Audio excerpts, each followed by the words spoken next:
পঞ্চগড়ে হতে পারতো, দেবীগঞ্জে হতে পারতো, বদায় হতে পারতো, আরো 20টা ইউনিয়ন আছে অন্যখানেও হতে পারতো।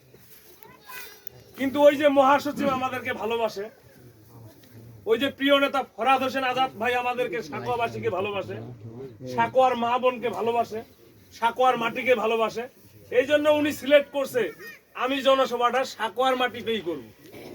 তাহলে উনারা যে ভালোবেসে আমাদের এলাকায় আসছে, সেই ভালোবাসার পরিবর্তে আমরা সেদিন উপস্থিত থেকে তাদের ভালোবাসার প্রতিদান দিতে পারি না? আমরা ফুলবাড়িবাসী কে কোন দল হয় হোক, কে কোন জাতের হতে হোক, কোন মতের হয় হোক, আমাদের কথা হইল ওই দিন সাকোয়াতে মহাসচিব আসবে, উনি অত্যন্ত ভালো মানুষ, দক্ষ মানুষ, সৎ মানুষ, সত্যবাদী মানুষ।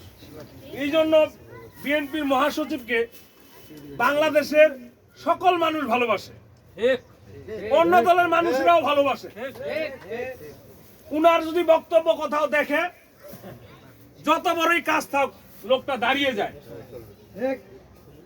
স্যার বক্তব্য দেশে, বক্তব্যটা শুনে তারপর যাই, উনার বক্তব্য শেষ, ওই লোকটা চলে যায়। কাজেই এই লোকটা যে আসতেছে